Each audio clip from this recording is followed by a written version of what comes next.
Taste best na naman mga tol, masarap talaga yan pang may sausawan ng sili, patis pati kalamansi. Hindi talaga nakakasawang kumain ng itong ulam mga tol. Syempre unahin natin yung patatas. Next natin tol yung sibuyas na puti. Pwede na naman kayo gumamit din ng sibuyas na pula. Dahil paborito din to ng mga bata mga tol, nagluto ko ngayong araw. So ayan mga tol, hiwain natin yung sibuyas natin. Samahan din natin ng pechay mga tol. Tapos meron din tayong cabbage. Last yung mga tol, hiwain natin yung Baguio beans natin. Para sa akin mga tol, mas maraming gulay, mas masarap diba? Dahil additional flavor sa ating sabaw mga tol. Pati nagbibigay ng additional sustansya yung tol, diba? So, ayan mga tol, ilagay na natin yung ating karne, sibuyas, tapos timpla natin siya tol ng patis, paminta, pati seasoning. Habang nag-aatit tayo sa pagpakalambot ng ating karne mga tol, gumawa tayo ng malupit na sausawan, patis, kalamansi, pati sili lang yan mga tol. Sama na rin natin tol yung patatas para lumambot na rin. Yung sabaw pala nito mga tol, alam mo nang masarap, diba? Kaya nga paborito to ng mga bata kasi yung sabaw pala pwede na lang kainin, lalagyan mo na mainit na kanin. Tapos sabaw pa ng maraming gulay mga tol. So, ayan ang aking version ng pork nilaga.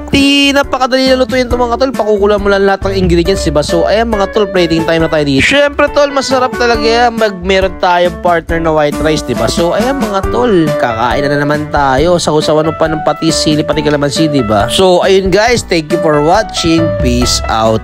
Yo, enjoy. Nyara!